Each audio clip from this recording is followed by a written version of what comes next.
What and welcome back to Logix Lens. Today, we're going to talk about how ABK is now under Microsoft.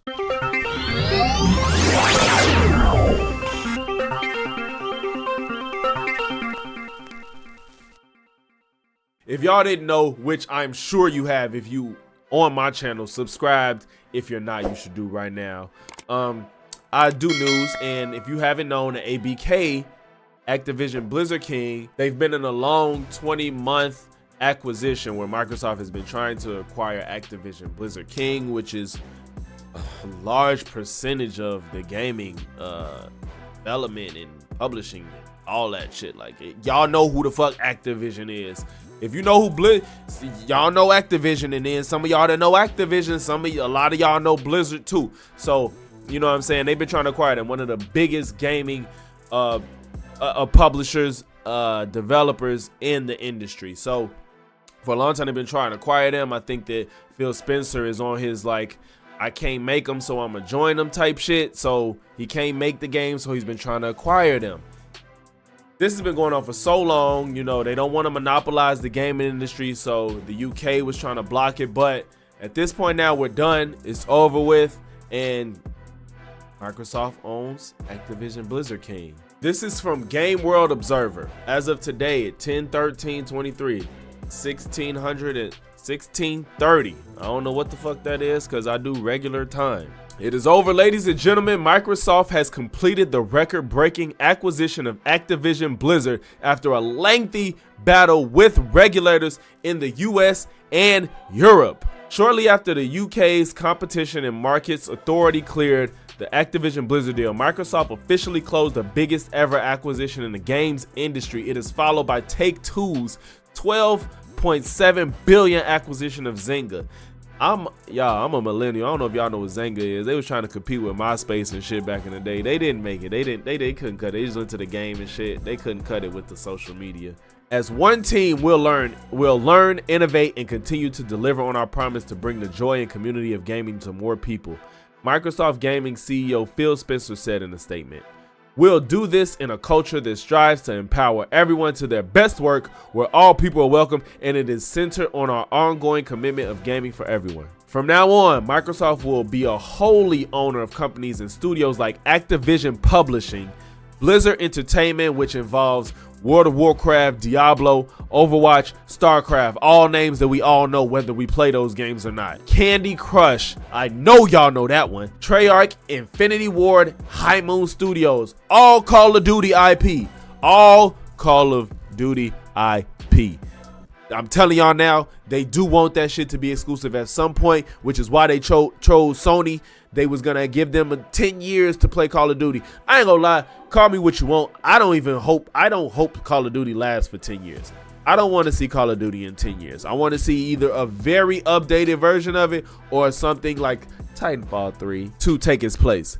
Toys for Bob, which is Crash Bandicoot, Spyro, and also Call of Duty. Like, I mean, at this point, if Xbox can't make shit shake right now, they never will. Today, we can now begin the work of bringing Activision Blizzard King's iconic and groundbreaking games to Xbox Game Pass, Microsoft noted. Now, this is the point where I think that a lot of people build their ideas of what this acquisition can mean. I think there's a camp that says, if Microsoft owns all of these studios, it's going to monopolize the game industry. Everything's going to go on Game Pass. Sony won't have any games to play, which is a lie. You know, Sony still has original IP. They just need to stretch themselves to dig into more genres. That's my opinion. And then you got the camp that says, well, Microsoft is playing the game that Sony's been playing for decades at this point, is obtaining studios, which is what they've been doing, which is how we got Spider-Man to be exclusive on PlayStation now.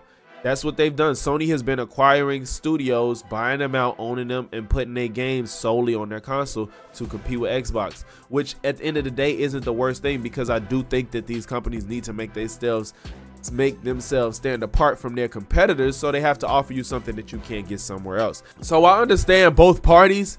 I think that if you're here for Logix Lens, I'm not mad at this because this is the game Sony's been playing, man, and in my opinion, it's gonna make them more competitive. Like, I feel like Sony has been stagnant. They've been relying on their single player campaign games, which I personally am a fan of. This is why I've been getting Sony consoles for the better part of 15 plus years. Is those single player games is just something that I like. I like those adventure games. I like that.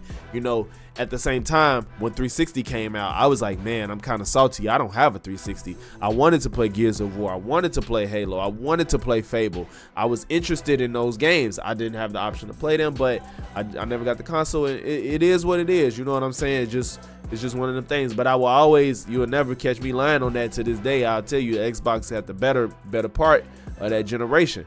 Sony, they came through in every other generation. You know what I'm saying? So I hope that this makes them competitive. If they lose, if Call of Duty is still the big kahuna in this motherfucker 10 years from now, hopefully they create something better. To me, it's fuck Call of Duty. Titanfall, please, just please. I'm sorry, y'all. It's just Titanfall is just so near and dear to me. It's just a shame what happened to them. Following the completion of the deal, Bobby Kotick will remain the CEO of Activision Blizzard until the end of the year. Phil Spencer has asked me to stay. What? Phil has asked me. Okay, I'm sorry. Phil has asked me to stay as CEO of ABK, reporting to him, and we have agreed that I will do that through the end of 2023, he said in the email to employees. We both look forward to working together on a smooth integration for our teams and players. If you guys don't know about Bobby Kotick, he is a piece of Bobby Kotick has like been under so much fire for some years at this point, because we've been hearing about what's been going on at Activision Blizzard, how he's been, I'm not going to say condoning, but allowing workplace inappropriateness to go on, especially to the women at the company. There's been a lot of speculation and allegations about a lot of workplace harassment and abuse that's been going on at their company for quite some time. It's been trying to get swept under the rug, and he's been under a lot of scrutiny. So I think it makes sense that they're getting rid of him towards the end of the year. It's like, you know, bro, 3 months, you know, you've been doing this shit for long. We probably been trying to get you out. Since they tried to make this acquisition, I'm sure the talk to us, yeah, bro, you not finna be CEO once this shit happen. Like you dead, bro. Like, we gonna figure that out. So now what's happened towards the end of the year is like, all right, a good marking is the end of this month. So it's really been 24. He's been at 2 years about this shit, because this shit been going on for 20 months. So he's had 2 years to be ready to not be CEO anymore, which I think it's okay, because to be honest, whether he was aware or unaware of all the things that's been going on at Activision Blizzard, the fact that he has been privy to the information and little has been done about it, because nothing has changed as far as what I've read and what I've seen to this day, for the most part, it's time to go, bro. Just hang it up. Just hang it up. This is interesting. Let's read this. The benefits of Xbox and Blizzard, Activision Blizzard, and them coming together is one. And let's see if we agree or disagree with these. And then y'all come in the comments and let me know what you agree and disagree with in this post, or with me and my perspective of what we about to read. Because of course, you know, they're gonna put out what they think is the pluses, and you know, they ain't gonna say what they think is not good about it. So let's see. So the benefits for players, this is what they're saying. More games on more devices, including Xbox, PlayStation, phones, and online. Now, I don't understand how inherently them coming together as Activision Blizzard and Xbox will bring more games to PlayStation. That isn't an inherent, that isn't a definite within this acquisition. I don't see how they can say that as if like, yeah, Activision and Blizzard coming together is going to bring more games to PlayStation. I don't think that's inevitable. If anything, the better guess would be that it's actually giving them less. That's the more plausible option of the two. Choice in how and where people buy games with subscription and one-off purchase options. I feel like y'all making shit up. This is weird. This doesn't make sense to me. I don't think it's giving you more choice. I think the fact if Activision Blizzard is stood on their own, they have the option to go where they choose. I don't get how this is giving us more options by Microsoft acquiring them, because Microsoft right now, they're trying to dig themselves from the bottom. They in the dirt and they're trying to come back and compete. They're literally the third out of three. For the 95% of gamers who play on phones, alternatives to the gaming offerings from the dominant mobile platforms. I guess with Microsoft having that option, you know, they have the cloud gaming. I guess that gives more gaming options to gamers on phones. I'll give them that one. Benefits for game creators. More ways to get games in front of more players through support, investment, and better access to games. Basically, we got money and we gonna throw it. Better revenue and fair marketplace rules through our App Store principles. They can say that now, but we'll have to see in the future. Greater flexibility in payment systems and the experience they provide their fans. Whatever. Benefits for the gaming industry. More competition in mobile where a couple of big players dominate. I don't know what they consider big players, because I think gaming on console and PC versus gaming on mobile is two totally different demographics. Like, you giving them competition in mobile, but if anything, I don't think you're gonna overtake them. I think it is competition, but there's no way you're gonna like fucking get World of Warcraft players to want to play on their phone. I don't think it's gonna work that way. I don't see that happening. They're not gonna play that shit on their phone. The people that want to play games on their phone is not looking to get fucking World of Warcraft and the real Call of Duty and what the fuck else, and Overwatch on their phone. I wish I would play Overwatch on my phone. Greater competition in traditional gaming, where Sony and Nintendo will remain the biggest.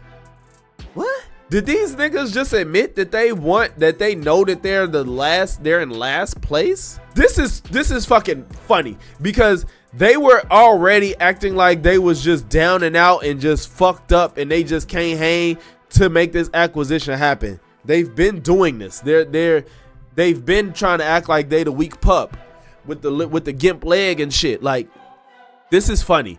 Greater competition in traditional games. So they basically saying like, now that this happened, we're able to actually compete with the competitors, because we have probably the two out of three biggest gaming publishers that we know of today. But we can compete, but Sony and Nintendo still gonna be the best. They still the best. Don't I don't want no smoke. They still the best. Like, that's funny as fuck. Emphasis on positive workplace culture and increased local investment from Microsoft and studios, and create ecosystems around the world. Sounds like they're talking to you, Bobby. This is probably the biggest point of contention that why UK was holding off on making this deal go through. So we're not gonna go through this whole part, but basically it says the UK clears Microsoft's acquisition of Activision, making sure it can't have a stranglehold on cloud gaming. That was their biggest contention. They didn't want them to monopolize the cloud gaming industry, but me personally, I think the cloud gaming industry can't be monopolized, because I don't think it's gonna even do enough to make them even give a fuck about it. Like, cloud gaming just right now as it stands is just not a viable option of gaming. It's just not. And until that changes, I don't think there's a big concern, but I'm guessing they're saying since they one of the first front runners in the game, they didn't want them to monopolize it. And that's fair. That's totally fair, but as it stands right now, nobody gives a fuck about cloud gaming. I understand that now we're at a point that we're so advanced in technology and just ideas and pushing the envelope with things to make it more efficient for everybody, but it gets to a point where it's kind of like, maybe y'all doing too much. Because if I have the option to play things natively on some hardware versus through the cloud, I don't think that experience in my lifetime will be comparable. So, not even saying don't keep working on it. If y'all can make that work the way it should, by all means, make it work the way it can. If you can get it to the point where it works the same way we play natively on our consoles, then go ahead and make that happen. We just can't let it get to the point that we don't have options. They can be very stupid options. They can be great options. They could be neutral either way. But all I'm saying is, do not get rid of something that works the way it's supposed to, that people love and have no qualms with, for a lesser version that some people might not fuck with, nor is it needed to enjoy the experience. Thanks for tuning in to Logix Lens, where the gamers win, and I'm out.